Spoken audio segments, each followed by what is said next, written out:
Di kaya siya aangat pag naipit sa tripod or selfie stick. Okay, so ang tinatanong ni ma'am is itong ating hydrogel film na in-install natin dito sa ating Infinix Hot 60 Pro Plus. Yan. So actually ma'am, hindi naman siya aangat kung naka-align naman yung pagkaka-install natin. Yan. And then advise ko din kung lalagyan mo siya sa sa tripod or selfie stick. Wala akong selfie stick dito pero meron akong phone cooler na diipit siya. Maglagay ka rin ng shockproof case para yung frame natin hindi siya magagasgasan or madadamage. Protection na rin yan pag inipit mo sa mga ganyan. Yan. So, ngayon test natin siya. Sige, try muna natin dito sa ating tripod. Yan. So, ayun na siya ma'am. Naka-install naman na siya sa tripod natin ngayon.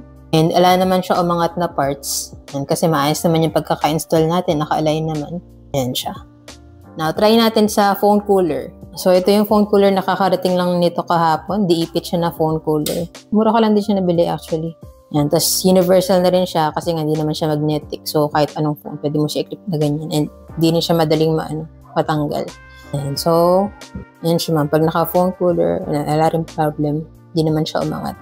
Kung ang phone mo is curved screen din, and naghahanap ka ng screen protector na hindi aangat yung gilid niya. Kasi di ba pagka mga tempered glass, pagka curved screen, medyo maselan siya.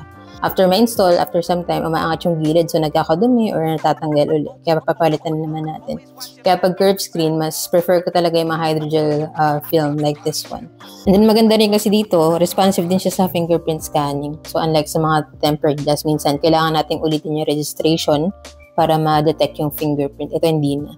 Yan, clear na HD version pala itong gamit ko. So, kung gusto mo rin matry na mag-install ng ganito sa mga curved phone mo or sa in-display fingerprint na phone mo, check mo na lang dyan sa Yellow Basket, dyan ko nabili. And kung kailangan mo ng guide on how to install this one, kasi medyo mas mahirap siyang i-install, check mo na lang sa profile ko. Meron akong ginawang hydrogel installation video dyan.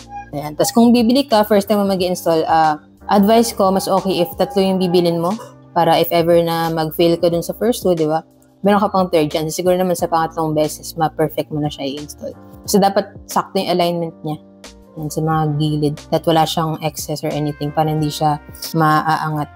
Yan. So yun lang. Sana nakatulong tong video. And if you have any other questions, let me know in the comments and follow me for more tech content.